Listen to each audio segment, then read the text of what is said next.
السلام علیکم جی دوستوں، میں ہوں آپ کا میزبان تحسین بخاری۔ آپ دیکھ رہے ہیں میرا پروگرام درد نگر سے۔ ناظرین، ایک ہفتے کے بعد پھر میں آپ کے پاس حاضر خدمت ہوں۔ ایک ہفتے تک میں حاضری نہیں لگا سکا، آپ سے ملاقات بذریعہ یوٹیوب چینل ملاقات نہیں ہو سکی۔ دراصل مسئلہ یہ تھا دوستو، آپ سے اپنا دکھ بھی شیئر کرنا تھا۔ آج کا ولاگ بھی میرا اسی حوالے سے اور اسی ٹاپک پہ ہے۔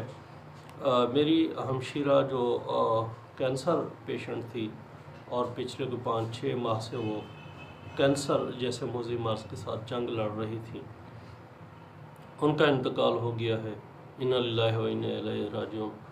پاک پروردگار سے دعا کو ہوں اور آپ سے بھی ملتمس ہوں اس دعا کے لیے کہ اللہ پاک انہیں جنت میں اعلیٰ مقام عطا فرمائے۔ دنیا میں جو بھی کمیاں کوتاہیاں انسان سے تقاضۂ بشریت کے تحت سرزد ہو جاتی ہیں، تو دعا ہے کہ پاک پروردگار ان کی وہ تمام کمیاں کوتاہیاں معاف فرمائے، ان کی قبر کو باغ بہشت کا نمونہ بنائے، ان کو جنت میں اعلیٰ مقام عطا فرمائے اور بندہ خاکسار سمیت ہماری پوری فیملی کو یہ عظیم صدمہ برداشت کرنے کی توفیق عطا فرمائے۔ ناظرین، یہ میری ہمشیرہ جو تھی مجھ سے ذرا بڑی تھیں، 50+ تھیں، تو کافی عرصہ سے وہ بیمار تھیں۔ پہلے یرکان کے ساتھ بچپن میں تھیں تو انہوں نے جنگ لڑی، پھر اس کے بعد وہاں سے ریکور ہوئیں تو پھر یہ TB کے مرض کا شکار ہو گئیں۔ پھر وہاں پہ ان کا کورس کروایا، الحمدللہ وہ TB کا جو ہے نا وہ علاج ان کا مکمل ہوا۔ تو اس کے بعد جو ہے نا پھر والدہ صاحبہ کو جب فالج کا جھٹکا لگا، یہ 3 سے 4 سال پہلے، تو والدہ صاحبہ چلنے پھرنے سے قاصر ہو گئیں۔ تو اس کی جو دیکھ بھال تھی وہ بیچاری یہی میری ہمشیرہ کرتی تھی۔ میری 5 بہنیں ہیں، میرے والد صاحب کی 2 شادیاں تھیں، تو ایک پہلی میری بڑی والدہ سے 2 بہنیں تھیں، اور ان میں سے ایک فوت ہو چکی ہے، تو ایک ابھی حیات ہیں، اللہ ان کی عمر خضری کرے۔ اور جو ہے میری والدہ سے جو ہے یہ 4 بہنیں تھیں، تو یہ سب سے چھوٹا فیملی سے میں ہوں، تو یہ مجھ سے بڑی تھیں۔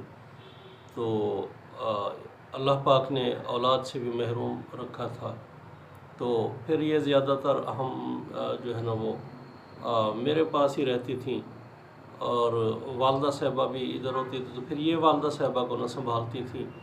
ان کو بڑا جو ہے نا اللہ تعالیٰ کا میری اس ہمشیرہ پہ اس لحاظ سے بڑا کرم ہے کہ انہوں نے اپنی والدہ کی خوب خدمت کی، پورے طریقے سے پوری ذمہ داری کے ساتھ والدہ صاحبہ کو سنبھالا۔ ان کی خود بھی بڑی نحیف کمزور تھی بیچاری، تو اس کے باوجود اپنی پرواہ کیے بغیر والدہ صاحبہ کا سہارا بنی، اس کو جو ہے نا وہ اس کی بھرپور خدمت کی۔ تو پھر اس کے بعد یہ خود بیچاری جو ہے نا وہ ماں کو سنبھالنے والی خود مریضہ بن گئی اور بستر مرگ پہ جا پڑی۔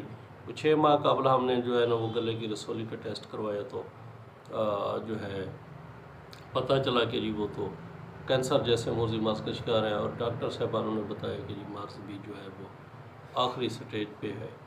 تو سن کے بڑی تکلیف ہوئی، بڑا صدمہ ہوا۔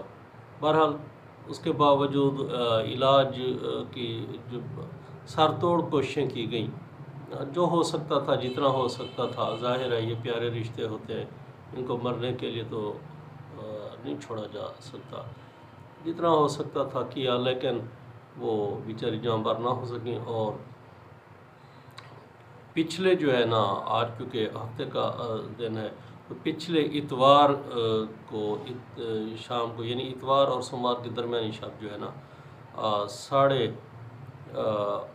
8:30 بجے وہ جو ہے نا وہ انہوں نے آخری ہجکی لی اور خالق حقیقی سے جا ملی۔ میں سارا دن ان کی طبیعت دیکھی نہیں جاتی، بڑی تکلیف میں، بڑے دکھ میں اور بڑے درد میں جو ہے نا اذیت میں انہوں نے زندگی کے آخری لمحات گزارے، اور یہ لمحات زندگی کے شاید میں کبھی نہ بھول پاؤں۔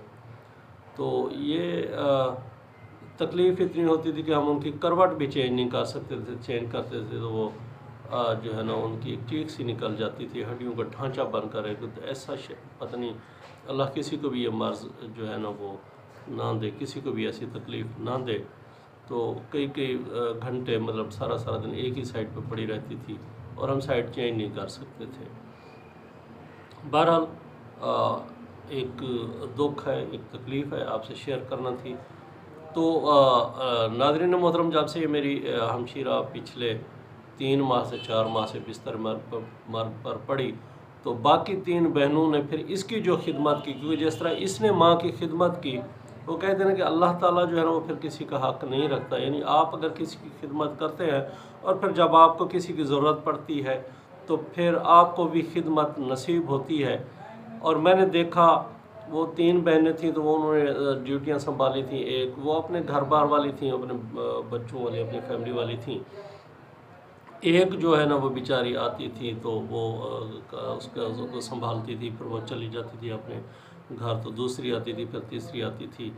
تو کمال کے میں نے دیکھا کیا یہ اللہ نے رشتے بنائے ہیں، بہت ہی انہوں نے خدمت کی، اور میں ایسی خدمت کی مثال نہیں دے سکتا، اور کوئی ایسی مثال نہیں جو میں پیش کر سکوں کہ جی اس طرح جو ہے نا میں نے اپنی زندگی میں نہیں دیکھا۔ بہرحال جو خوش نصیب ہوتے ہیں، ایسے لوگ بھی خوش قسمت ہوتے ہیں کہ جن کی کوئی خدمت کرنے والا انہیں میسر ہوتا ہے۔ تو اس حوالے سے میری جو ہے یہ بہن بڑی خوش نصیب تھیں، انہیں جو ہے نا وہ بہنوں کی خدمت نصیب ہوئی۔ مجھ سے تو خیر جتنا ہو سکا میں تو یہی کر سکتا تھا، دوا علاج معالجہ وہ کر سکتا تھا، لیکن جو ایک دیکھ بھال تھی وہ ان میری بہنوں کے نصیب میں آئی۔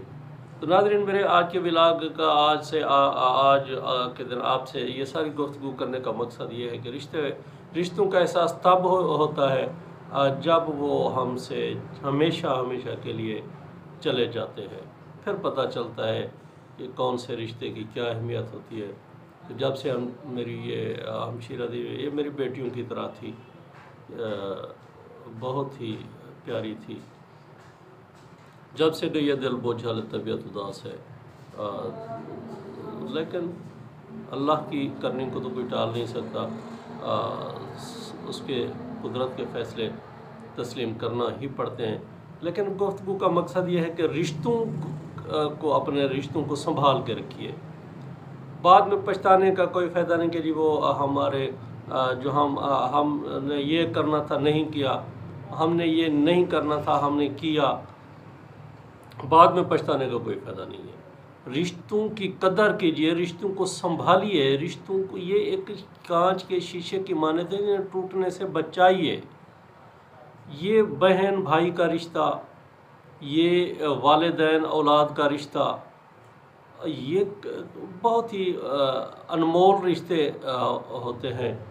یقین کریں ان رشتوں کی اہمیت کا انہیں پتہ ہے جن سے یہ رشتے بچھڑ چکے ہیں۔ اور اس کے علاوہ بھی کوئی بھی آپ کا دنیا کا رشتہ ہے، کوئی آپ کا دوست ہے، کوئی آپ کا دیگر کوئی رشتہ ہے، بلڈ ریلیشن ہے، مطلب فیملی کا کوئی دیگر رشتہ ہے، یا پھر آپ کا کوئی دوست ہے، کوئی بھی، ہر رشتے کی اپنی ہی ایک اہمیت ہے، ہر رشتے کی اپنی ہی ایک افادیت بنائی ہے اللہ تعالیٰ نے۔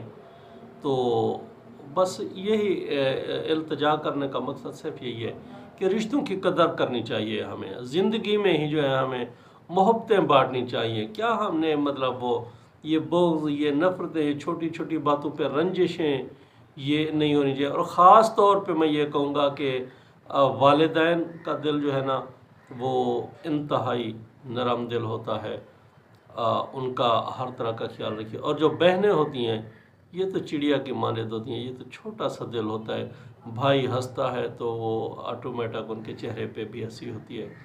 بھائیوں کا کسی اور وجہ سے موڈ خراب ہوتا ہے، اور جب بہنیں دیکھتی ہیں کہ آج بھائی کا موڈ ٹھیک نہیں ہے، جس وجہ سے بھی نہیں ہے، وہ سہم جاتی ہیں اندر سے، اس طرح جیسے ان کو تکلیف سی ہوتی ہے کہ پتہ نہیں ایسا کیوں ہے۔